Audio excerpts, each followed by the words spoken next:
Jubilee hills ఉప ఎన్నికలో Congress party ఘన విజయం సాధించింది. కాంగ్రెస్ అభ్యర్థి నవీన్ యాదవ్ భారీ మెజార్టీతో గెలుపు సాధించడంతో రాష్ట్ర వ్యాప్తంగా కాంగ్రెస్ శ్రేణుల్లో పండుగ వాతావరణం నెలకొంది. నాచారంలో కూడా అదే ఉత్సాహం కనిపించింది. డివిజన్ అధ్యక్షుడు బదారం శ్రీకాంత్ గౌడ్ ఆధ్వర్యంలో నాయకులు కార్యకర్తలు ప్రధాన రహదారిపై బాణాసంచా పేల్చి స్వీట్లు పంచుకుంటూ సంబరాలు జరిపారు. ఫలితాలపై స్పందించిన శ్రీకాంత్ గౌడ్ జూబ్లీ హిల్స్ తీర్పు రానున్న జీహెచ్ఎంసీ స్థానిక ఎన్నికలలో కూడా రిపీట్ అవుతుందని విశ్వాసం వ్యక్తం చేశారు. బీఆర్ఎస్ చేసిన అసత్య ఆరోపణలకు ప్రజలు ఓటుతోనే సమాధానం ఇచ్చారు అని తెలిపారు. జూబ్లీ హిల్స్ గెలుపును యావత్ తెలంగాణ ప్రజలకు అంకితం చేస్తున్నామని కాంగ్రెస్ నాయకులు పేర్కొన్నారు. జూబ్లీ హిల్స్ ఉప ఎన్నికల్లో కాంగ్రెస్ జోరుగా కొనసాగుతుంది. నవీన్ యాదవ్ భారీ మెజార్టీతో గెలిచిన నేపథ్యంలో నాచారం కాంగ్రెస్ శిబిరంలో సంబరాలు వెల్లువ. డివిజన్ అధ్యక్షుడు బదారం శ్రీకాంత్ గౌడ్ ఆధ్వర్యంలో కార్యకర్తలు రహదారిపై బాణసంచా పేల్చి పరస్పరం స్వీట్లు పంచుకుంటూ విజయంలో మునిగిపోయారు. ఈ సందర్భంగా శ్రీకాంత్ గౌడ్ మాట్లాడుతూ జూబ్లీ హిల్స్ తీర్పే రాబోయే జీహెచ్ఎంసీ ఎన్నికల్లో వచ్చే ఫలితం. బీఆర్ఎస్ చేసిన ఆరోపణలకు ప్రజలు గట్టి చెంపపెట్టు కొట్టారు అని అన్నారు. కాంగ్రెస్ శ్రేణులు జూబ్లీ హిల్స్ విజయం తెలంగాణ ప్రజలకు అంకితం చేస్తున్నట్లు ప్రకటించారు.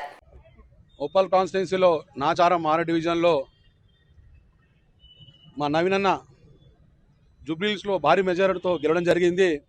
ఈ గెలుపు యావత్ తెలంగాణ ప్రజానికి అందరికీ అంకితం చేస్తూ ఇవాళ మా గౌరవ ముఖ్యమంత్రి పెద్దలు రేవంత్ రెడ్డి అన్న గారు వారి ఆశీర్వాదంతో ఎంతో అభివృద్ధి చెందుతున్న ఈ తెలంగాణ ఇవాళ కొంతమంది దుండగులు బీఆర్ఎస్ నాయకులు మేము వారం రోజుల నుంచి అక్కడ జూబ్లీ హిల్స్ వెళ్ళాం. అడుగున కొన్ని వందల వేల యూట్యూబ్ ఛానల్ పెట్టి అడుగున దుష్ప్రచారం చేశారు.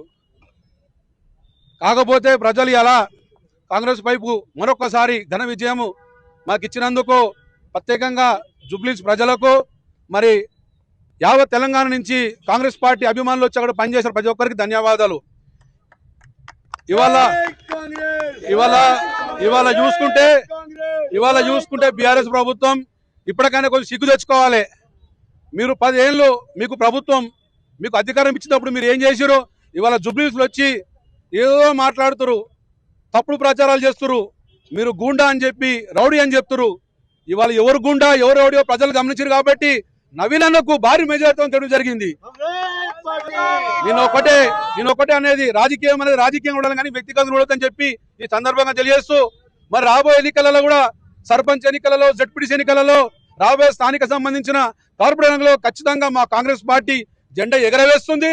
ఖబర్దార్ బీఆర్ఎస్ నాయకులారా, ఇకనైనా మీరు కొంచెం బుద్ధి తెచ్చుకొని ప్రజల పట్ల కొంచెం ప్రేమతో ఉంటే కొంత మీ మీద ప్రేమ ఉంటుంది. మీరు ఇదే విధంగా మీరు చేస్తే మా కార్యకర్తలు అందరం కలిసి రేపు రోడ్ల మీద కూడా చేస్తాం. ఎందుకంటే చూస్తూ మేము కూడా చాలా ఓపిక పట్టాం ఇన్ని రోజులు. ఎందుకంటే మా అధినాయకత్వం మాకు చెప్పింది ఏంటంటే చాలా ఓపికతో ఉండి పనిచేయండి అని చెప్పింది. కాకపోతే వాళ్ళు మీరు చూసి మీరు అందరూ అడుగున అడ్డంకులు వేసుకుంటూ పోతున్నారు కాబట్టి తస్మాత్ జాగ్రత్త. ఇవాళ మా గౌరవ ముఖ్యమంత్రి గారికి ఈ విజయాన్ని మేము అంకితం చేస్తూ మరొకసారి మా నాచారం 6 డివిజన్ తరపు నుంచి నవీన్ అన్న గారికి ప్రత్యేకమైన ధన్యవాదాలు తెలుపుతూ